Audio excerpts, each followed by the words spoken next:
Alors, d'une part, se féliciter que dans nos grandes institutions culturelles, mais plus globalement dans notre vie culturelle lyonnaise, on est en capacité d'avoir du renouvellement des personnes. Effectivement, on lance le recrutement d'un nouveau responsable pour le musée d'art contemporain, de la même façon qu'on a su recruter une nouvelle directrice pour l'Orchestre national de Lyon l'année dernière, qui est jeune, qui a une quarantaine d'années, ou qu'on a recruté, même si là ça ne dépend pas directement de la ville de Lyon, pour le GRAM, le Centre de création national de musique, un jeune duo de 43 ans, donc, qui montre que voilà, on est aujourd'hui en capacité à recruter de nouvelles équipes. Sur le musée d'art contemporain et le musée des beaux-arts, l'idée, par la création de ce pôle musée d'art, musée au pluriel et je pourrais mettre art au pluriel aussi, c'est non pas une fusion, il faut être très clair là-dessus, les deux musées gardent leur autonomie, leur indépendance, leur spécificité artistique, mais d'encourager les collaborations et les rapprochements. Autour de 3 thèmes, le premier ce sont les collections, c'est-à-dire qu'on n'ait pas de rupture entre les collections du musée des beaux-arts et les collections du musée d'art contemporain, afin de justement travailler davantage sur des approches thématiques et en résonance, c'est-à-dire les collections qui se répondent les unes aux autres. Le deuxième thème, c'est travailler sur les publics, d'avoir des publics qui sont différents d'une institution à l'autre, mais qui peuvent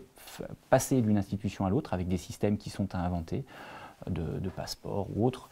d'expositions dans différents lieux.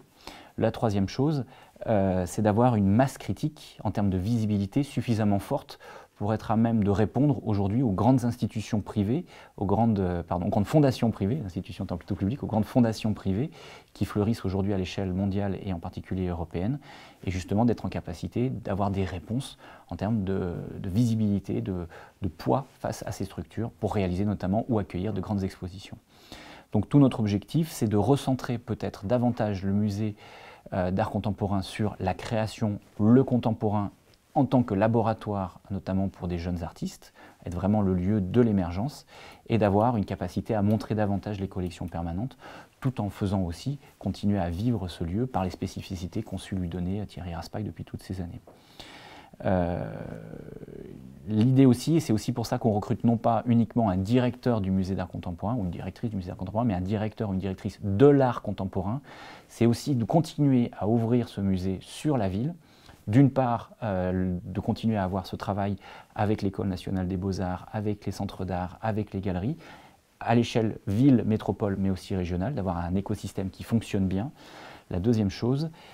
c'est d'aussi ouvrir l'art contemporain dans l'espace public, que ce soit par la présence d'art dans l'espace public, mais aussi pour permettre aux artistes de s'exprimer dans l'espace public. On pense au street art, on pense aux fresques, mais il y a bien d'autres formes qui sont encore à imaginer.